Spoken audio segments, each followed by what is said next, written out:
কি ব্যাপার ম্যানেজার সাহেব, গত 3 মাস আমার রেস্টুরেন্টের আয় হয়েছে মাত্র 60,000 টাকা। এর আগেও তো আমি প্রতি মাসে ইনকাম করছি 2 থেকে 3 লাখ টাকা। তাহলে এই 3 মাসে কি সমস্যা? কি ব্যাপার, চুপ করে আছেন কেন? কথা বলুন। কি হলো ম্যানেজার সাহেব, জবাব দিন। কি বলবো মহাজন, রিয়াজ নামের ওয়েটারটা আসার পর থেকে আমাদের রেস্টুরেন্টের আয় উন্নতি কমে গেছে। হোয়াট? একটা ওয়েটারের উপরে আমার রেস্টুরেন্টের আয় উন্নতি নির্ভর করতেছে? জি মহাজন, বিষয়টা আমিও বুঝতেছি না। রিয়াজ নামের এই ওয়েটার আসার পর থেকে আমাদের রেস্টুরেন্টের এই হাল। আমি মাথার ঘাম পায়ে পেলে তিল তিল করে এই রেস্টুরেন্টটা গড়ে তুলেছি, আর সামান্য একটা ওয়েটার কিনা আমার এই রেস্টুরেন্ট নিয়ে খেলা করতেছে। হ্যাঁ মহাজন, আপনি কোনো একদিন এসে এই বিষয়টা নিয়ে তদন্ত করে দেখবেন। কোনো একদিন মানে? আমি যদি আর একটা দিন ওয়েট করি তাহলে তো আমার সেই দিনটাও লস হয়ে যাবে। আমি আজকে এটার তদন্ত করব। আর শোনো, রিয়াজ নামের ওয়েটার যাতে কোনোভাবেই জানতে না পারে যে আমি এই রেস্টুরেন্টের ওনার। আচ্ছা ঠিক আছে মহাজন, আপনি তাহলে আজকে এই বিষয়টা যাচাই করে দেখেন। বুঝলাম না, সামান্য একটা ওয়েটার আমার এই রেস্টুরেন্ট নিয়ে খেলতেছে। আমি আজকে এর একটা শেষ দেখেই ছাড়বো। এ ওয়েটার, এদিকে আসো। জি স্যার, বলুন কিভাবে আপনার সেবা করতে পারি? আরে, ওয়েটারের ব্যবহার তো ভালোই, তাহলে কি ম্যানেজার আমার সাথে মিছা কথা বললো? যাও, আমার জন্য একটা চাপ আর একটা নান নিয়ে আসো। আচ্ছা ঠিক আছে স্যার, আমি নিয়ে আসতেছি।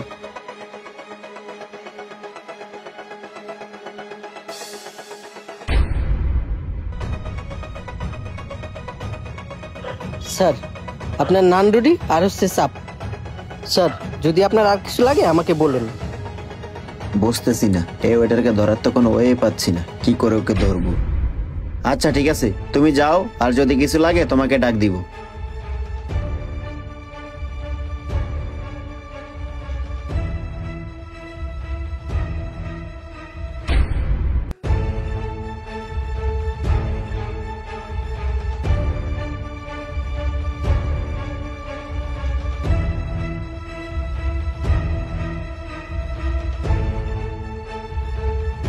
এ ওয়েটার। জি স্যার, আর কিছু লাগবে?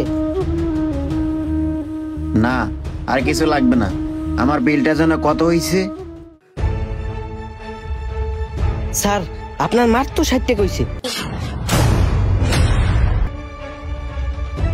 ও আচ্ছা, তাহলে এই ব্যাপার, এখন বুঝতে পারছি।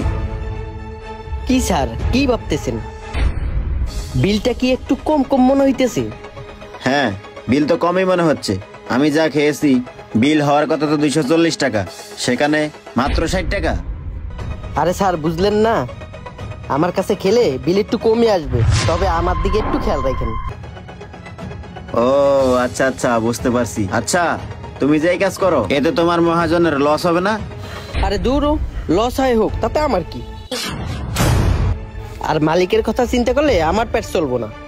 কেন, তোমার মহাজন কি তোমাকে বেতন দেয় না? হ্যাঁ দেয় তো, মালিকে আমারে মাত্র 5,000 টাকা স্যালারি দেয়।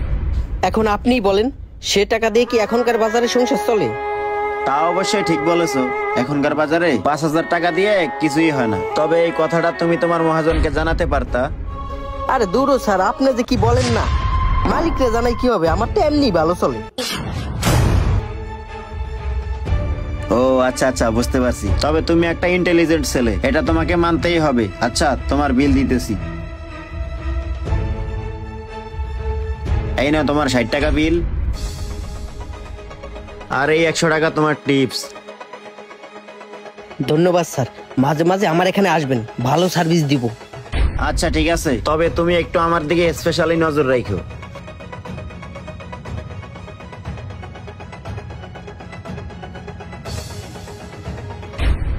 এই রিয়াজ, এইদিকে আসো। জি স্যার। আচ্ছা, ওই 12 নম্বর টেবিলের বিল কত হয়েছিল? স্যার, ওই 12 নাম্বার টেবিলে 60 টাকা বিল হয়েছে। শুধু 60 টাকা হয়েছে না 240 টাকা হয়েছে? আরে ধরা খেয়ে গেলাম নাকি? না, ধরা খেলে তো চলবো না।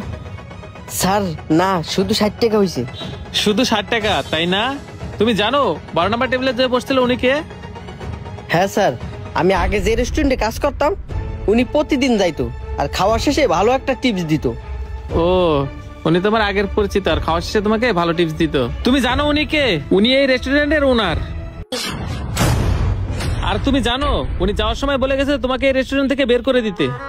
যাও, তুমি তোমার বেডিং পত্র সব গুছাই নিয়ে আসো, আমি তোমার হিসাব পাতি সব ক্লোজ করতেছি।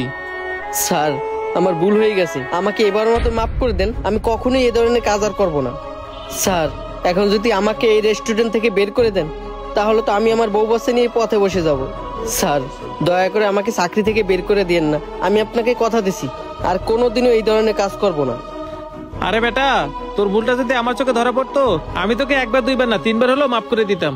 কিন্তু তোর ভুলটা ধরা পড়ছে স্বয়ং মহাজনের কাছে, যেখানে মহাজন নিজেই বলে গেছে তোকে রেস্টুরেন্ট থেকে বের করে দিতে, সেখানে আমার পক্ষে তোকে রাখা সম্ভব না। তবে একটা কথা সবসময় মনে রাখবি, যদি সৎ পথে চলতে পারিস, শুধু এই রেস্টুরেন্ট না, এর থেকে বড় বড় রেস্টুরেন্টেও কাজ করে খেতে পারবি। আর তুই কি জানিস, এমন একটা রেস্টুরেন্ট দিতে একটা মালিকের কতই না পরিশ্রম করতে হয়। আর একটা কথা মনে রাখিস, একটা মালিক যখন মাথার ঘাম পায়ে ফেলে এমন একটা রেস্টুরেন্ট দেয়, যখন তোর মতো কিছু কর্মচারীর কারণে ওই রেস্টুরেন্টটা বন্ধ হয়ে যায়, তখন মালিকের কতই না কষ্ট হয়, সেটাকে তুই একবার ভেবে দেখেছিস? সো আমিও চাইবো না তোর মতো একটা কর্মচারী রেখে এই রেস্টুরেন্টের ক্ষতি করতে। তুমি এখন যেতে পারো। এই ধরনের কিছু কর্মচারী আছে যারা নিজের স্বার্থের জন্য ব্যবসা প্রতিষ্ঠানের সর্বনাশ করে থাকে। তাদের উদ্দেশ্যে একটা কথা বলতে চাই, নিজের স্বার্থের জন্য কখনোই ব্যবসা প্রতিষ্ঠানের সর্বনাশ করবেন না। আর ব্যবসা প্রতিষ্ঠানের মালিক মহাজনদের একটা কথা বলতে চাই, আপনারা কর্মচারীদের ন্যায্য মজুরিটা তাদেরকে দিয়ে দিবেন। আর তা না হলে এই ধরনের পরিস্থিতিতে আপনারাও পড়তে পারেন। ভিডিওটি ভালো লাগলে অবশ্যই শেয়ার করে দিবেন। যে কোনো নতুন ভিডিওর জন্য আমাদের পেজটি ফলো দিয়ে আমাদের সাথে থাকবেন। ধন্যবাদ সবাইকে। আসসালামু আলাইকুম।